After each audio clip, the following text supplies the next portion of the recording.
హల్లెలూయా. మన రెండు చేతులు పైకెత్తి హల్లెలూయా చెప్దామండి. హల్లెలూయా, హల్లెలూయా. నేను చెప్పాలనుకున్న మాట 4వ మాట, మత్తయి సువార్త 27వ అధ్యాయము 45-46 వచనం ఒకసారి చదువుకుందామండి. మధ్యాహ్నం మొదలుకొని 3 గంటల వరకు ఆ దేశమంతటను చీకటి కమ్మెను. ఇంచుమించు 3 గంటలప్పుడు యేసు ఏలి ఏలి లామా సబక్తాని అని బిగ్గరగా కేకరు వేసెను. ఆ మాటకు నా దేవా నా దేవా నన్నెందుకు చేయి విడిచితివని అర్థము. చిన్న ప్రార్థన చేసుకుందామండి. మహాగణుడా, మహోన్నతుడా, నీ కొందనాలు స్తోత్రాలు చెల్లించుకుంటున్నామయ్యా. నీవు సిలువలో పడికిన 4వ మాట గురించి మాట్లాడుతూ ఉంటుండగా ప్రభా, నా స్వరం మరుగుపరుచుకొని ప్రభా నీ స్వరము మాకు ఇచ్చి మాతో మాట్లాడమని వేడుకుంటూ ప్రార్థన యేసున్నత పరిశుద్ధ నామములో వేడుకుంటున్నాం తండ్రి, ఆమేన్.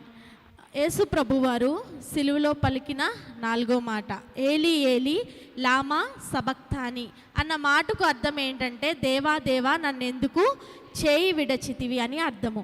అయితే మనందరికీ తెలుసు సిలువ కోసం యేసు ప్రభు వారిని సిలువ వేశారని చెప్పి. అయితే సిలువ ఎవరికి వేసేవారంటే దేశద్రోహులకు, శత్రువులకు, బానిసలుగా ఉన్న వాళ్ళకి సిలువ అన్నది వేసేవారు. కానీ ఎప్పుడైతే యేసు ప్రభువుని వేశారో ఈ సిలువకు విలువ అన్నది వచ్చింది. అంటే సిలువ అంటే అర్థం ఏంటంటే భయము అని అర్థము, సిగ్గు అని అర్థము, లేకపోతే మరణాన్ని సూచిస్తుంది. అంటే ఒక మనిషి ఘోరమైన పాపం చేసినప్పుడు లేదా అసలు క్షమించలేని నేరం చేసినప్పుడు పూర్వపు రోజుల్లో సిలువ అన్నది వేసేవారంట. అయితే అంతేకాకుండా సిలువ దేనికి సూచిస్తుందంటే భయంకరమైన హింస పెడతారంట. అంటే క్రూరమైన మరణం అన్నిట్లో కన్నా ఈ సిలువ మరణము చాలా క్రూరమైనది. అంటే ఒక మనిషిని చంపాలనంటే అప్పుడు ద్రోహం చేసినప్పుడు రకరకాల మరణాలు ఉండేవి. అందులో ఈ సిలువ మరణం అన్నది, సిలువ మీద పెట్టి చంపడం అన్నది చాలా క్రూరమైన మరణము. అయితే ఒక మనిషి చనిపోవాలంటే ఒక కరెంట్ షాక్ కొడితే ఒక 5 నిమిషాల్లో చనిపోతాడు. లేదా ఒక ఉరి వేస్తే తప్పు చేసినప్పుడు ఒక 4 నిమిషాల్లో చనిపోతాడు.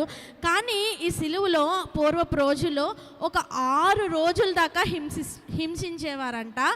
7వ రోజు ఇంకా చనిపోతే మనిషిని చంపేస్తూ ఉండేవారనమాట. ఇది పూర్వపు రోజుల్లో హిస్టరీలో సిలువ గురించి జరిగిన విషయము.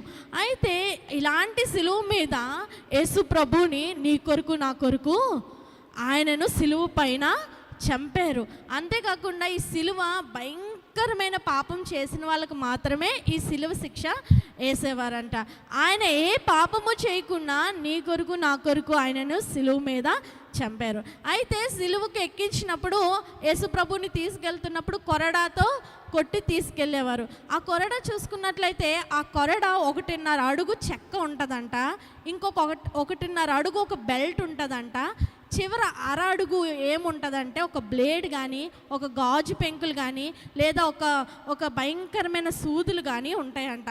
అయితే ఎప్పుడైతే ఆ కొరడ శరీరానికి తగులుతుందో అప్పుడు భయంకరమైన ఆ గాజు పెంకులు చిన్నది మనకి కాళ్ళకు గుచ్చుకుంటే ఏమవుతుందండి, అబ్బా అంటాం. ఒక పిన్ను గుచ్చుకుంటేనే మనము తట్టుకోలేము.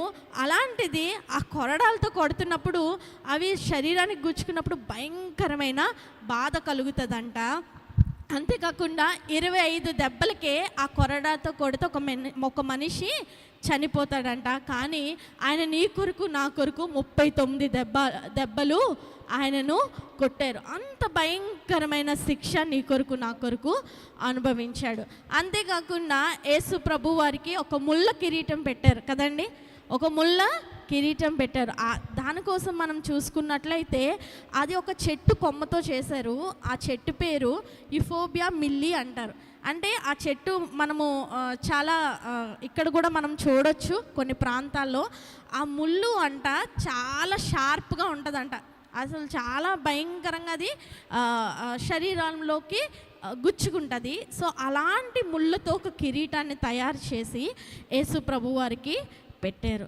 అంతేకాకుండా యేసు ప్రభు వారికి ఒక వస్త్రాన్ని వేశారు కదండి. ఆ వస్త్రము ఎవరిదంటే రాజుగారిదంట. ఆ వస్త్రాన్ని ఏమనేవారంటే కానుష్ అనేవారంట. కానుష్ అంటే ఆ వస్త్రం నిండా చెమికీలు ఉంటాయి అన్నమాట, చెమికీలు కలిగిన కోటు. అయితే ఎందుకు ఆ వస్త్రాన్ని యేసుప్రభు వారికి వేశారంటే, కొరడాతో కొట్టినప్పుడు ఒళ్ళంతా ఆయన దెబ్బలతో ఉన్నాడు, ఆ చెమికీలు రక్తంలో గుచ్చుకుంటుంటే ఆ భయంకరమైన బాధ యేసు ప్రభు వారికి కలగాలని చెప్పి ఆ వస్త్రాన్ని ఆయనకు తొడిగించారు. ఇంత చేసినా సరే యేసు ప్రభు వారు ఒక్క మాట కూడా నోరు తెరవలేదండి. అంతేకాకుండా ఇన్ని బాధలు పెట్టి ఆయన నడిపించుకొని వచ్చి సిలువకు ఎక్కించారు. అయితే ఆ సిలువ ప్రతిదీ కూడా, సిలువ దేంతో చేశారండి? కర్రతో, ఒక నిలువుగా ఒక అడ్డమైన కర్ర అని మనం చెప్తూ ఉంటాం. మనము ఇక్కడ చూస్తే ప్రతి తలుపులు కానీ ఏదో ఒక కర్రతో టేక్ అని ఏవో పేర్లు ఉంటాయి. కానీ సిలువకు వాడిన కర్ర ఏంటంటే అడ్డకర్ర, శాడిల్ అన్న కర్రతో చేశారు, నిలువు కర్ర ఫ్యాటుబ్లం అన్న కర్రతోని చేశారు. అయితే సిలువ మోసినప్పుడు మనం చూస్తాము యేసు ప్రభువు గారికి అడ్డకర్ర ఒకటే వీపు మీద పెట్టారు, నిలువు కర్ర మొత్తం సిలువ మోయించలేదండి. ఎందుకంటే ఆ సిలువ పట్టుకుంటే ఆయన నడిచినప్పుడు ఆ సిలువ మీద రెస్ట్ తీసుకోవచ్చు కాసేపు, కాబట్టి ఆయన ఎక్కడ విశ్రాంతి కలుగుతుందో అని చెప్పి అడ్డకర్ర మీద ఒకటే ఆయన వీపు మీద మోసారు. అది సుమారుగా 60 కేజీలు ఉంటుందంట. 60 కేజీలు అంటే 2 బియ్యం బస్తాల బరువు అని మనం అనుకోవచ్చు. అలాంటి బరువుని ఆయన మీద మోపినప్పుడు ఆయన మొయ్యలేక పడిపోతూ ఉండేవారనమాట. అంత బాధ పెడుతూ ఆయనను సిలువనెక్కించారండి. సిలువనెక్కించినప్పుడు ఆయన ఒక్క మాట కూడా నోరు తెరవకుండా అంత హింసను పడినప్పుడు ఆయనకు భయంకరమైన రక్తం పోయిందంట బయటికి. అయితే మా మెడికల్ టెర్మినాలజీలో ఏమంటారంటే హైపోవెలమిక్ షాక్ అంటారు. అంటే అదేంటంటే ఒక మనిషికి రక్తం పోతే, ఒక 2 లీటర్ల రక్తమే పోతే కనుక షాక్లోకి వెళ్ళిపోతారు, అంటే కోమాలోకి వెళ్ళిపోతారు. అయితే ఆ సమయంలో ఆయన రక్తం పోయినప్పుడు ఆయన చాలా నిరుత్సాహపడ్డారు. అంతేకాకుండా ఆయనకి చాలా దాహం కూడా వేసింది. అందుకే ఆయన ఉండబట్టలేక 5వ మాటలో ఆయన అంటారు, నెక్స్ట్ మాటలో దాహం కొరకు ఆయన నీళ్లు కూడా అడిగిన విషయం మనకు తెలుసు.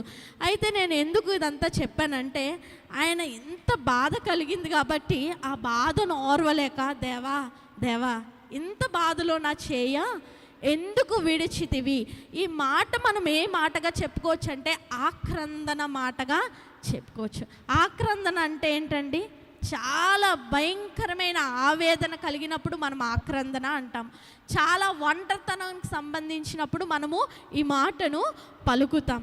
అయితే ఇక్కడ చూసుకున్నట్లయితే మధ్యాహ్నం మొదలుకొని 3 గంటల వరకు ఆ దేశం అంతటా చీకటి కమ్మిందంట. అప్పుడు దేవుడు యేసు ప్రభువారు అడిగారు తండ్రిని. మీరు ముందుగా చూసుకున్నట్లయితే ముందు మాటల్లో తండ్రి అని సంబోధించాడు, ఇక్కడికి వచ్చేటప్పటికి దేవా అన్నాడు. అంటే ఏమైందంటే అక్కడ ఎడబాటు వచ్చేసింది. ఎవరికి ఎడబాటు వచ్చింది? తండ్రికి. యేసు ప్రభు కుమారునికి ఏమైందండి? ఎడబాటు వచ్చేసింది. ఎడబాటు అంటే సెపరేషన్. మనము ఈ లోకంలోనే మనం ఎడబాటు భరించలేము కదండి. మన అయిన వాళ్ళు మనకు దూరమైనప్పుడు అది మనము భరించలేము. కరోనాలో మన ఆప్తులందరినీ మనము చాలామందిని మనం కోల్పోయాము. మన రిబ్కాను కూడా మనం కోల్పోయాము. కానీ మమ్మీ రోజు కూడా బాధపడుతూనే ఉంటారు. కానీ ఆ ఎడబాటు మనం ఏంటంటే భరించలేని ఎడబాటు. అది ఆయన భరించలేని ఎడబాటు అక్కడ కలిగినప్పుడు, దేవా ఎందుకు దేవా నా చేయి నువ్వు విడిచితివి అని ఆయన సిలువలో చాలా భారంగా ఆయన పలికాడు. అయితే ఆయన ఆ రోజు విడిచిపెట్టకపోతే ఈరోజు మనకు రక్షణ కలిగేది కాదు. ఈరోజు మనం ఇంత సంతోషంగా దేవుణ్ణి ఆరాధన చేసే వాళ్ళం కాదు, ఇంత సంతోషంగా మనము బ్రతికే వాళ్ళము కాదు. ఆ సిలువలో ఏం చూపిస్తుందండి? దేవుని ప్రేమ ఆయన చూపించాడు. అప్పుడు చీకటి కలిగింది, అంధకారం కలిగింది. ఎందుకంటే దేవుడు యేసు ప్రభువు నుంచి ఎడబాటు పొందాడు. దానికి సూచనగా ఏమైంది? ఆ దేశమంతటా కూడా చీకటి కమ్మింది. నీ జీవితంలో, నా జీవితంలో వెలుగు కలుగు చేయడానికి అక్కడ చీకటి కమ్మింది. ఆ చీకటి నుంచి యేసు ప్రభుని చూడకుండా ఆయన మొహము ఆయన తిప్పుకున్నాడు. అయితే ఆయన రక్షించాలంటే రక్షించలేడా? లూకాసు వార్త 22వ అధ్యాయము 42వ వచనంలో చూస్తే, ముందు రోజు గెత్సేమనే తోటలో ఆయన ప్రార్థన చేస్తాడు. తండ్రి నీ చిత్తమైతే ఈ గిన్నెను నా నుండి తొలగించు అని ఒక ప్రార్థన చేసినప్పుడు 43వ వచనంలో ఉంటుంది, పరలోకం నుండి ఒక దూత ఆయనకు కనబడి ఆయనను బలపరిచెను.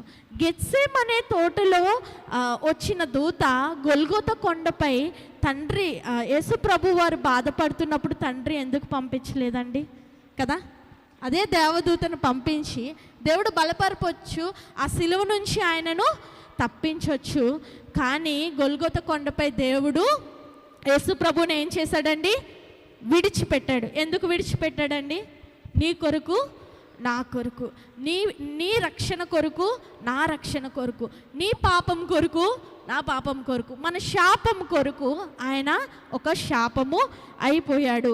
ఆయన ఒంటరితనాన్ని భరించాడు. దేవా ఎందుకు విడిచిపెట్టావు ప్రభా? ఎందుకు అంగీకరించావు ఈ మరణాన్ని అని ఎంతో వేదనతో ఆ మాటను పలుకుతున్నాడు. అదే విషయం మనకు తెలుసు. అబ్రహాము కుమారుని బలి ఇచ్చినప్పుడు దేవుడు ఏం చేశాడండి? ఒక దూతను పంపించి ఆ బలిని ఆపాడు. కానీ ఇక్కడ ఎందుకు ఆపలేదు అని అంటే, ఎందుకు విడిచిపెట్టాడంటే, ఆ విడిచిపెట్టడానికి సూచనగానే ఆ చీకటి కలిగిందంట. అది హిస్టరీలో కూడా చూస్తే అలాంటి చీకటి ఎప్పుడు కూడా కలగలేదు ఆ టైంలో. కానీ ఎందుకు కలిగిందంటే, దేవుడు యేసు ప్రభు వారిని ఆ సమయంలో విడిచిపెట్టేశారు. ఎందుకు విడిచిపెట్టారంటే, కేవలం నీ కొరకు, నా కొరకే విడిచిపెట్టాడు. అయితే మనం ఈ 40 దినాలే కాదు, మనము ఈ 40 దినాలు ఏదో వచ్చాము, ధ్యానం చేస్తున్నాం. ఈరోజు ఇంకా దేవుని సిలువ కొరకు మనం ఏడుస్తాము, ప్రార్థన చేస్తున్నాము, ఆయన దగ్గర మన పాపాలు ఒప్పుకుంటున్నాం. కానీ ఈ సిలువను గురించిన త్యాగము, ఈ సిలువను గురించిన ప్రేమ ప్రతిరోజు మనం జ్ఞాపకం చేసుకుంటే ఏ పాపము కూడా మనము చేయలేము. అలాంటి వారిగా మనం మారాలని ఆయన తన ఏకైక కుమారుని నీ కొరకు, నా కొరకు విడిచిపెట్టాడు. ఎంత బాధపడి ఉంటాడండి. కానీ నీ కొరకు, నా కొరకు ఆయనను విడిచిపెట్టాడు. ఒక నిజంగా జరిగిన సంఘటన చెప్పి నేను ముగిస్తాను. ఇంగ్లాండ్ దేశంలో ఒక జడ్జి గారు ఉన్నారంట. ఆయనకు ఒక కూతురుంది. కూతురున్నప్పుడు ఆయన ఒక మంచి కార్ తన కూతురు కొరకు కొన్నారు. ఆ అమ్మాయికి ఒక్కటే చెప్పారు, నువ్వు 18 సంవత్సరాలు వచ్చే వరకు ఆ దేశంలో కార్ నడపడానికి అర్హత లేదు. మనకైతే ఏ రూల్స్ రెగ్యులేషన్స్ ఉండవు, కానీ ఫారెన్ కంట్రీస్లో అన్ని రూల్స్ చక్కగా పాటిస్తారు. అయితే ఆ అమ్మాయి ఏం చేసిందంటే, తండ్రి మాట వినకుండా ఒకసారి కార్ బయట ఉన్నప్పుడు దానికి బ్రేకులు పోయి అని చెప్పి తండ్రి కారుని బయట వదిలేశాడంట. ఈ అమ్మాయి ఏం చేసిందంటే, ఆగలేక తండ్రి వచ్చినప్పుడు ఆ కార్ని వేసుకొని వెళ్ళిపోయింది. అప్పుడు తండ్రి చూసి ఆవేదన పడిపోతున్నాడు. అయ్యో దానికి బ్రేకులు లేవు, ఇప్పుడు నా కూతురు యాక్సిడెంట్ అయితే చనిపోతుంది ఎలాగా అని చెప్పి చాలా ఆవేదన పడుతూ ఇంకొక ఆప్షన్ లేక ఫోన్ చేశాడు. ట్రాఫిక్ పోలీసులకు ఫోన్ చేసి, ఇగో పలానా కార్ వస్తుంది, దయచేసి ఆపండి, దానికి బ్రేకులు లేవన్నప్పుడు అమ్మాయి వెళ్తుంది, వెనకాల 2 పోలీసులు వెళ్తున్నారు. ఆ అమ్మాయి ఏమనుకుంది, చూడు నా తండ్రి ఎంత నీచుడో, అసలు నన్ను కారు కూడా తీనివ్వట్లేదు, నేను కారు తీశాను అన్న కోపంతో పోలీసులు పంపిస్తున్నాడు అని అనుకుంది. కానీ అమ్మాయికి బ్రేకులు పోయి అన్న విషయము తెలీదు. వెళ్ళినప్పుడు సడన్గా ఎదుటిగా ఏదో వస్తుంది, ఆమె బ్రేక్ వేయలేకపోతుంది, వెళ్ళి చెట్టుని గుద్దింది. ఒక అతన్ని గుద్దేసింది, యాక్సిడెంట్ అయ్యింది. ఈ అమ్మాయి కూడా కోమాలోకి వెళ్ళిపోయింది. 3 రోజుల తర్వాత స్పృహలోకి వచ్చింది. మన దేశంలో అయితే ఏం చేస్తారంటే, సరే వదిలిపెట్టేస్తారు అక్కడికి, కానీ అక్కడ వదలలేదంట. 3 రోజులు స్పృహలోకి వచ్చాక అమ్మాయిని కోర్టులోకి తీసుకెళ్లారు. ఆ అమ్మాయి చేసిన 3 నేరాలు ఏంటంటే, ఒకటి లైసెన్స్ లేకుండా వయసు నిండకుండా కార్ డ్రైవ్ చేసింది, రెండవది ఓవర్ స్పీడ్తో కార్ డ్రైవ్ చేసింది, మూడవది ఒక వ్యక్తిని గాయపరిచింది. దీనికి మీరు ఏ శిక్ష విధిస్తారు అని ఆ జడ్జి గారిని అడిగింది. అక్కడ ఉన్న జడ్జి ఎవరండి? తన తండ్రి. ఇప్పుడు తన తండ్రి ఏ శిక్ష విధిస్తాడు? అందరూ చాలా జాగ్రత్తగా ఏం జరుగుతుందా అని ఎదురు చూస్తూ ఉన్నారు. తండ్రి ఏం చేస్తాడు? విడిచిపెడతాడా? శిక్ష విధిస్తాడా తన కూతురికి అని చూస్తే ఫస్ట్ది ఏజ్ అవ్వకుండా చేసినందుకు 100 పౌండ్లు ఫైన్ వేశాడు. బాగానే ఉంది, డబ్బులు కట్టేయచ్చు.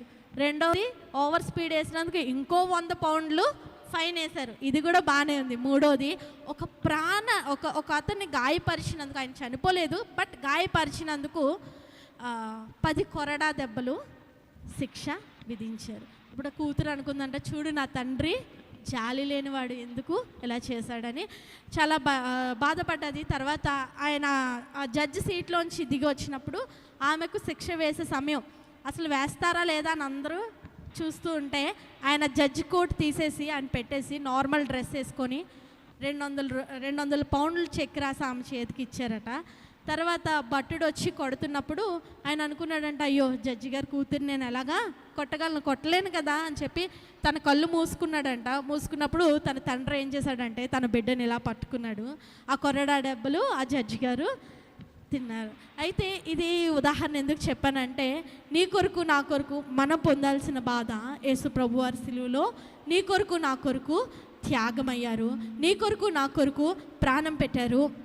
ఆ సమయంలో తండ్రి తన చెయ్య విడిచిపెట్టాడు. నా దేవా ఎందుకు నన్ను విడిచిపెట్టావు అని చెప్పి ఒక ఆక్రందన, ఒక కేక వేసినా సరే దేవుడు తన దేవదూతను పంపించలేదు. ముందు రోజు పంపించిన దేవుడు ఆ రోజు ఆయన దూతను విడిపించాలంటే పంపించగలడు, కానీ మన కోసం ఆలోచించాడు, మన రక్షణ కోసం ఆలోచించాడు, మన విమోచన కోసం ఆలోచించాడు. అలాంటి ప్రేమను మనం స్మరించుకుంటూ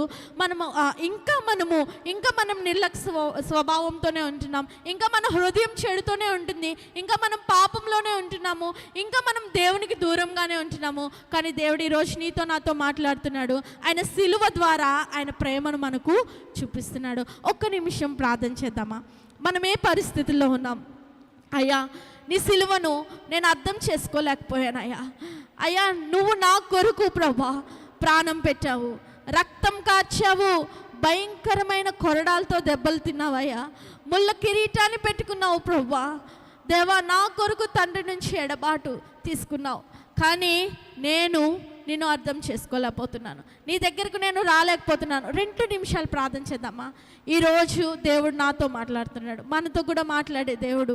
ఒకసారి అయ్యా నా తప్పులను క్షమించువా తండ్రి, ఈరోజు ప్రభా ఈ రోజు నుంచి నీకు ఇష్టమైన బిడ్డగా నేను జీవించడానికి సహాయం చేయవా అయ్యా. నా హృదయంలో చెడుతనం తీసివేయవా ప్రభువా, నా హృదయంలో దేవ ద్వేషాన్ని తీసివేయవా, కోపాన్ని తీసివేయవా.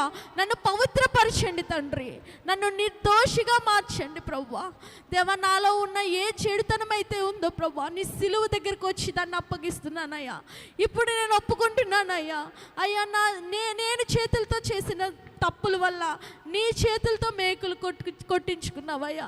నా కాళ్ళతో చేసిన తప్పుల వల్ల నీ కాళ్ళకు ప్రభా మేకులు కొట్టారు కదా ప్రభా. ఒక్కసారి అడుగుదాం, ఒక్క నిమిషం హృదయపూర్వకంగా, ఎవరు మౌనంగా ఉండకుండా హృదయపూర్వకంగా ఒక్క నిమిషం. అయ్యా నన్ను పవిత్రపరచువా. హల్లెలూయా. ప్రేమించావు, నన్ను పోషించావు, నాకై సిలువపై ప్రాణమిచ్చావు. అందరూ ప్రార్థన చేద్దాం. ప్రేమించావు, నన్ను పోషించావు, నాకై సిలువపై ప్రాణమిచ్చావు, నాకై సిలువపై బాధనుందావు, నాకై సిలువపై రక్తమిచ్చావు, నాకై సిలువపై బాధనుందావు, నాకై సిలువపై రక్తమిచ్చావు. ప్రేమించావు, నన్ను పోషించావు, నాకై సిలువపై ప్రాణమిచ్చావు, నా తలంపులను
మహాగణుడానికి వందనాలయ్యా. నా కొరకు ప్రభా, అయ్యా మా కొరకు ప్రభా నువ్వు చేసిన త్యాగం గొప్పదయ్యా. అయ్యా మా సిలువ నీ వీపు పైన మోసిన దేవానికి వందనాలు అయ్యా. ఇక నుంచైనా దేవా మా మనసులు మార్చుకొని, మా హృదయ కాఠిన్యం తొలగించుకొని, నీకు దగ్గరగా నీ ప్రేమను స్మరించుకుంటూ ప్రభా మేము జీవించే జీవితాలు మాకు అనుగ్రహించమని దేవా ఈ ప్రార్థన యేసున్నత పరిశుద్ధ నామంలో వేడుకుంటున్నాం తండ్రి. ఆమేన్.